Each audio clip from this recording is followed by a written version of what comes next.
ist Monika von Homemade. Heute geht es um das Thema die 5 goldenen Regeln der Einrichtung.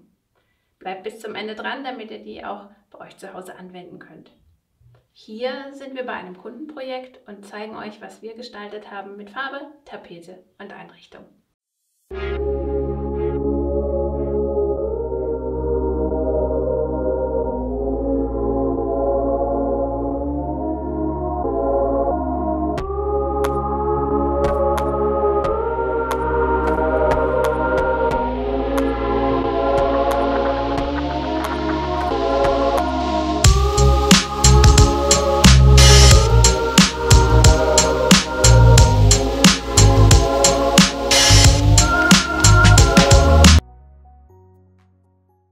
Wir befinden uns nun in diesem Flur.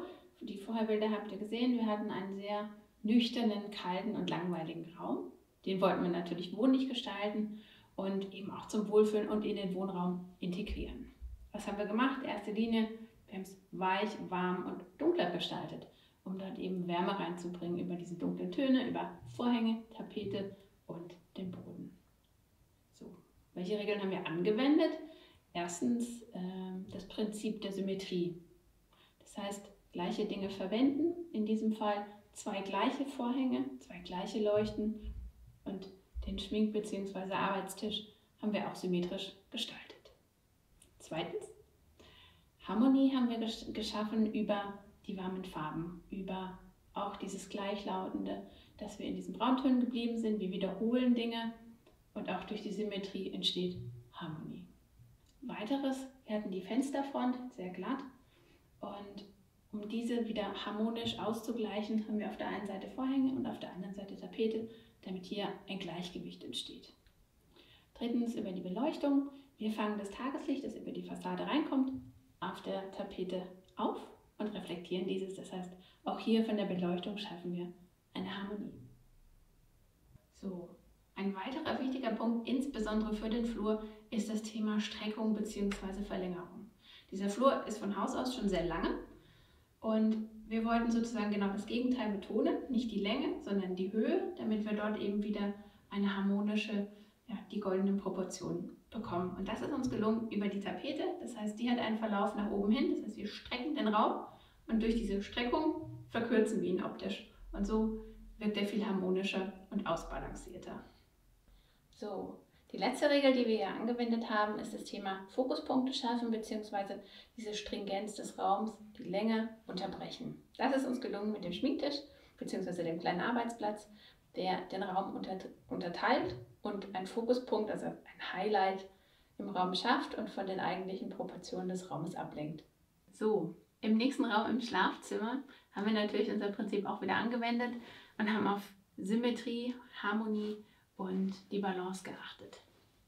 Wir haben 2 gleiche Leuchten und auch der Schrank gegenüber ist symmetrisch gestaltet, in der Mitte wieder mit einem Fokuspunkt, den man auch schön dekorieren kann, mit einem Spiegel diesmal, um eben den Raum noch zu vergrößern, weil er relativ klein ist. Und auch auf dieser Bettseite haben wir auf den Fokuspunkt geachtet, und zwar mit dem einfachen kleinen runden Kissen. So. Des Weiteren haben wir Symmetrie über die Vorhänge und die Raffrollos reingebracht, die auch wieder an beiden Seiten symmetrisch angeordnet wurden und haben dem Ganzen eine sehr weiche und kuschelige Note gegeben über die Farbgebung und die Materialien und Texturen, die wir ausgewählt haben. Dann haben wir noch, wie immer, unsere Lieblingsvorhänge angebracht. Natürlich auch wieder symmetrisch, das heißt Raffrollo und Vorhang jeweils symmetrisch auf jeder Seite.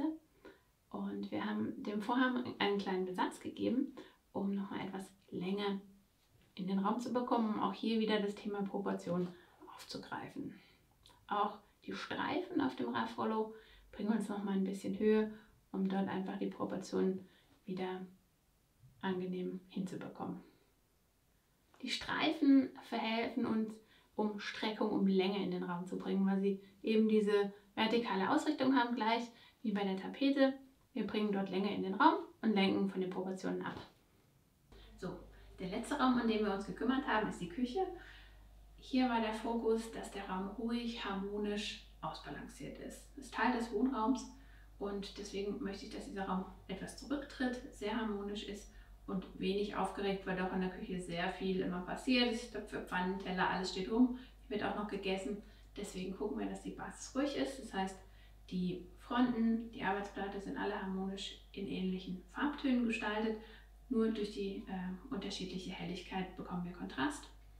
Und der Fokuspunkt ganz klar hier drin ist die Leuchte über dem kleinen Esstischchen bzw. der Eckbank 2.0. Das zweite Highlight ist auch ein relativ großer Raum, aber abgestuft von der Leuchte ist diese Ruffalo-Komposition, kann man schon fast sagen, mit den trendigen Fransen und den lustigen Vögeln.